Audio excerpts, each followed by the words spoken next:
네, 안녕하세요. 오늘 포럼 주제가 AI 플러스 저널리즘인데 사실 오늘 제가 발표할 내용이 따지고 보면은 그렇게 AI도 아니고 그렇게 저널리즘도 아니에요.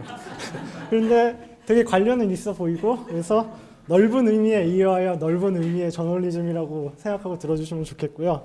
제목을 조금 복잡하게 붙여놨는데 간단하게 말하자면 포털 뉴스에서 집단적인 댓글 작업을 정량적으로 측정해보는 연구입니다.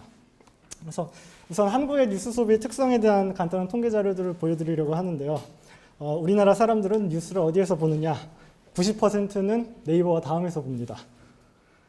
포털 뉴스 하면 댓글을 빼놓을 수가 없는 것 같은데요. 우리나라 사람들은 댓글 활동에 활발하게 참여합니다. 그래서 일주일 기준으로 20%는 댓글을 직접 작성하고 30%는 추천이나 비추천을 클릭하고 70%는 댓글을 읽고 있습니다. 그럼 기사 한 개당 몇 개의 댓글을 읽느냐? 많은 사용자가 최상위에 있는 두세 개 아니면 10개 정도까지만 읽고 있습니다. 그래서 우리나라는 포털에서 주로 뉴스를 읽고 댓글 활동도 많이 하는데 댓글을 다 볼 수는 없으니까 최상단에 있는 몇 개만 보게 되죠.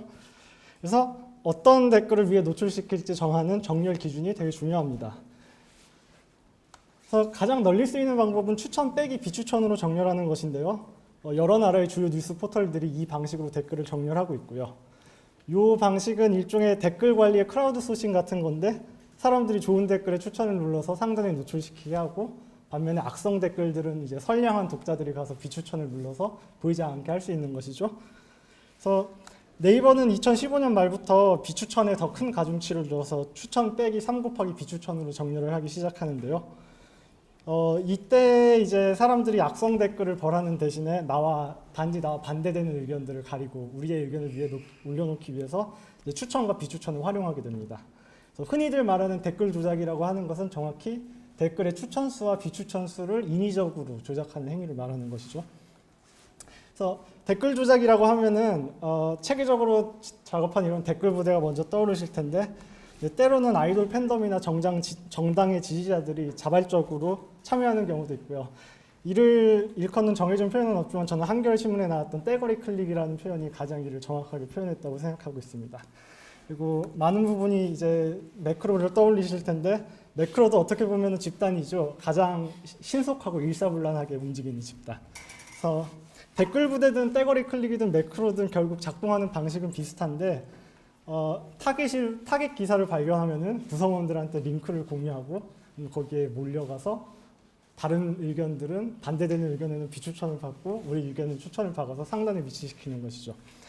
그래서 이게 실제로 여론에 영향을 끼치느냐라고 하면은 이제 뭐 콕 집어서 그렇다 아니다 말할 수는 없지만 관련된 사회 이론이 몇 가지 있는데요.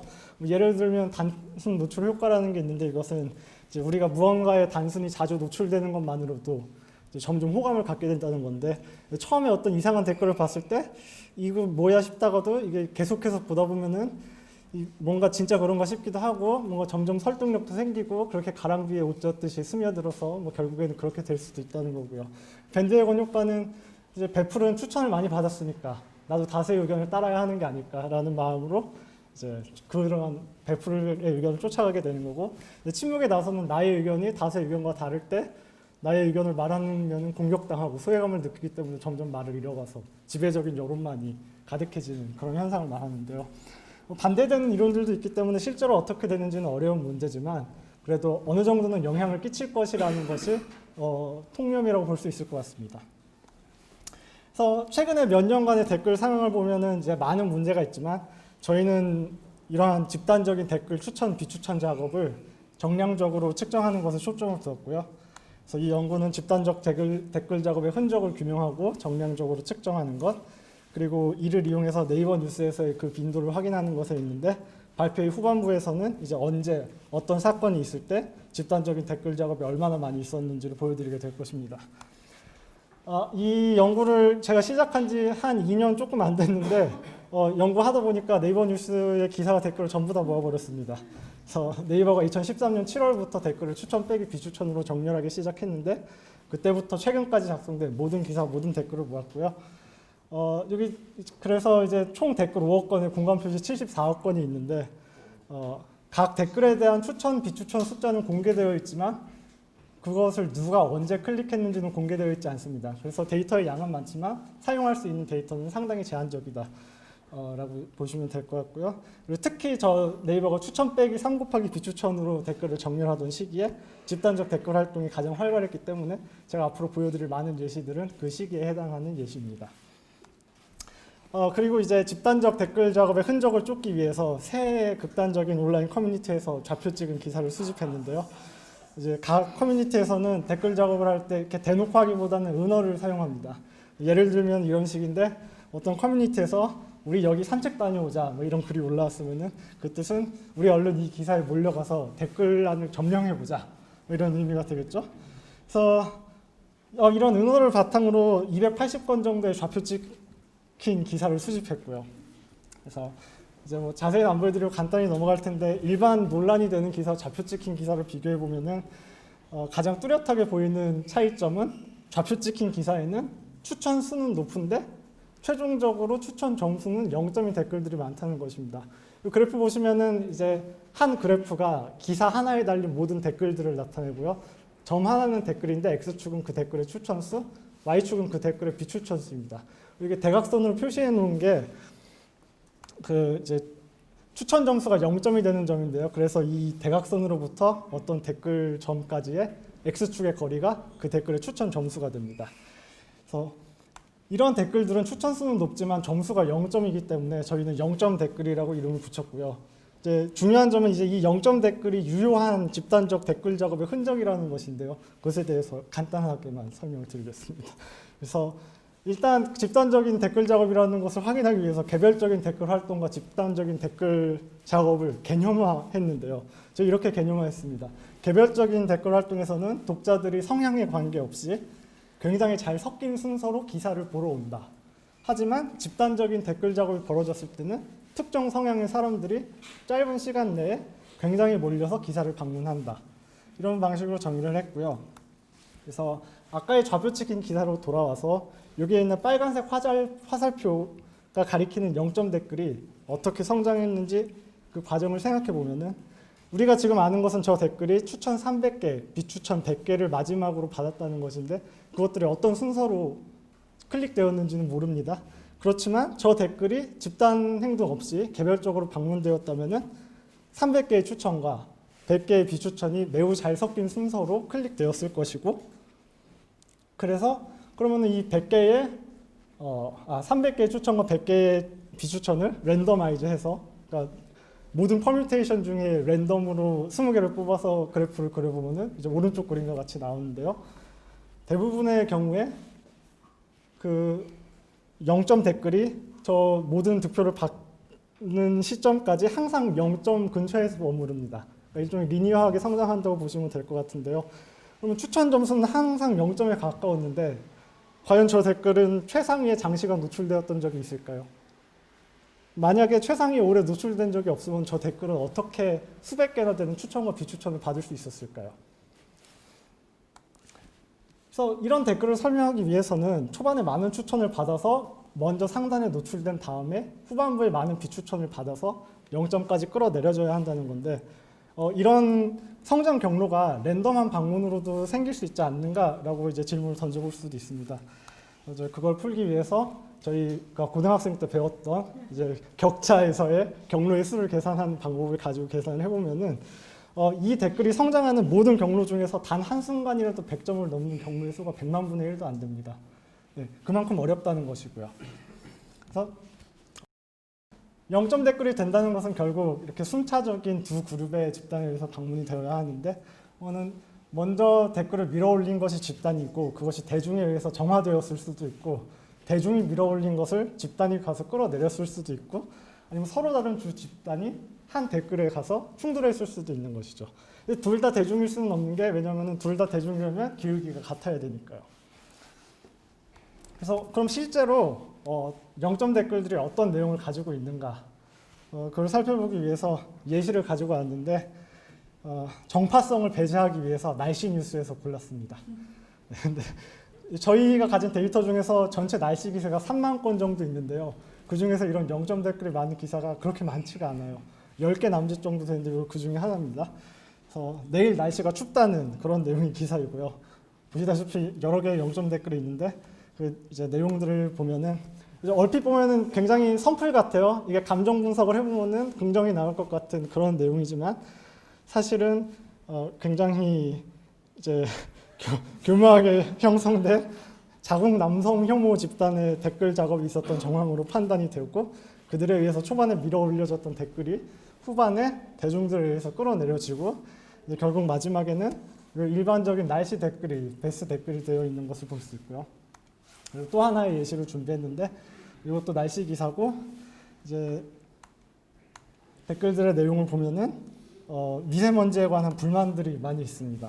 그리고 이것이 나중에 상관없는 그러니까 원래 기사와 맞는 내용의 댓글들로 바뀌는데 이것은 저도 조금 헷갈려요. 이게 미세먼지에 대한 불만을 부추기려는 집단의 작업인지 아니면 미세먼지에 대한 불만을 감추려는 집단의 작업인지 정확하게 말할 수 없는데 어쨌든 굉장히 명확하게 어떤 집단 행동이 있었던 것으로 보인다 판단할 수가 있겠죠. 0점 댓글은 유효한 집단 댓글 작업의 흔적이라고 볼 수 있고 그래서 이것을 정량적으로 그럼 어떻게 정의할 것인가 하는 문제가 남았는데 저희는 기본적으로 추천 점수가 0점이거나 더 낮은 댓글을 0점 댓글이라고 정의했고요. 그런데 이제 너무 0점에서 딱 자르면 놓치는 것들이 있을 수 있으니까 엡실론으로 표현되는 어떤 마진을 두어서 저 옆에 그림과 같이 빨간색 영역에 속하는 댓글들이 0점 댓글이라고 정의를 했습니다. 그래서 엡실론 값으로는 0.1을 활용했는데 그 값은 크게 중요하지는 않았었고요. 네. 그래서 이런 식으로 0점 댓글을 정의하고 보면은 이제 어떤 댓글을 더 높은 추천 수까지 밀어 올릴 때 더 많은 계정이 필요하고 또 더 높은 추천 수의 댓글을 끌어내릴 때 더 많은 계정이 필요하니까 0점 댓글의 추천 수가 높을수록 더 큰 규모의 집단 행동이 있다고 유추해 볼 수가 있죠. 그래서 이 오른쪽 댓글은 이제 댓글 추천 55개 비추천 22개짜리 0점 댓글인데 20명만 오면은 쉽게 끌어내릴 수 있는 댓글이고요. 그리고 이 옆에 댓글은 사실 전 왜 이렇게 형성되는지 잘 이해는 할 수가 없는데 어쨌든 강남역 살인 사건이 있었을 때의 기사의 댓글이고 이러한 0점 댓글을 만들기 위해서는 1000여 명 정도 되는 규모의 집단적인 투표가 있어야 가능하다고 볼 수 있겠습니다. 그리고 또 한 기사에 이러한 0점 댓글이 단 하나 있을 때는 그것이 우연으로 생겼을 수도 있지만 여러 개 있다면 더 확실한 집단 행동의 증거라고 볼 수 있을 텐데요. 그래서 이러한 점에 착안해서 저희는 0점 기사라는 걸 정의했는데 추천수 K 이상인 0점 댓글이 N개 이상 있는 기사를 KN 0점 기사라고 정의합니다. 그래서 이 기사는 추천수 200이 넘는 0점 댓글이 3개 있기 때문에 203 0점 기사라고 할 수 있고요. 기준을 바꿔보면은 추천수 50 이상인 0점 댓글이 10개 있기 때문에 50, 10 0점 기사라고 할 수 있습니다. 근데 딱 10개인 기사만 0점 기사인 게 아니라 10개, 11개, 100개, 200개 있는 것도 전부 다 50, 10 0점 기사라고 볼 수가 있는 것이고요.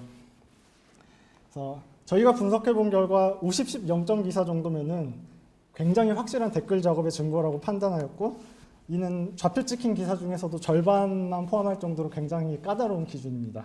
그래서 AI라고 하기에는 부끄러울 정도로 단순하지만 컴퓨터가 5천만 건의 기사를 달린 5억 건의 댓글을 전부 다 확인해서 총 11,500여 건 정도의 0점 기사를 찾았고요. 그런데 그 중에 굉장히 많은 부분이 랭킹 뉴스라고 이제 네이버가 이름을 붙이고 있는데 우리가 매일매일 가장 많이 읽은 기사에 속해 있었다. 그러니까 우리가 제일 많이 읽고 있는 가장 중요한 기사들을 위주로 타겟팅을 하고 있다는 식으로 해석할 수도 있을 것 같습니다. 그래서 이제 저희가 2015년부터 2019년까지 그럼 이런 0점 기사들이 얼마나 많은지를 확인해 봤는데요. 우선 보여주는 가장 큰 특징은 네이버가 추천 빼기 3 곱하기 비추천으로 정렬할 때 0점 기사의 양이 폭등했다는 것이고 그 전에도 살짝 사회면의 뉴스 기사에 0점 기사들이 존재하는데 이때 세월호 1주기에 세월호에 관련된 기사들이었고요. 그리고 나서 네이버가 정렬 기준을 바꾼 후에 연예 기사에서 댓글 작업이 먼저 등장합니다. 이것들은 보통 이제 아이돌의 팬덤이나 어떤 드라마의 팬들이 악플과 맞서 싸우기 위해서 가서 활동한 것으로 대부분 보여주고요. 그 이후에 2017년 초반에 정치 기사로 이러한 댓글 작업이 확산되고 경선 및 대선에서 한번 피크를 찍은 다음에 인사청문회, 북한 핵실험 등을 거치면서 점점 증가하는데 북한 핵실험 때가 가장 이런 집단적인 댓글 작업이 고조되었고 저기 2016년 말에 있는 게 그때 그건 탄핵 정국이에요. 네. 그래서 북한 핵실험 했을 때 이때 이게 점 하나가 그 매일매일 사람들이 제일 많이 읽은 카테고리별 30개 기사이기 때문에 점 하나가 기사 900개 정도에 해당하고요. 우리가 제일 많이 읽은 정치 기사 900개 중에 300여 개가 이러한 집단적 댓글 작업에 영향을 받았다고 해석하시면 될 것 같습니다. 그 이후에 네이버가 이제 무언가 잘못됐다는 걸 느끼고 다시 댓글 정렬 기준을 예전에 추천 빼기 비추천으로 바꾸게 되는데요. 그 이후에도 완전히 없어지진 않고 아이스하키 단일팀 논란이 있었을 때 그리고 드루킹 스캔들 보도가 났을 때 다시 댓글 작업이 증가하고 그 이후에 이제 네이버가 공감 비공감 행동을 매우 강력하게 제한합니다.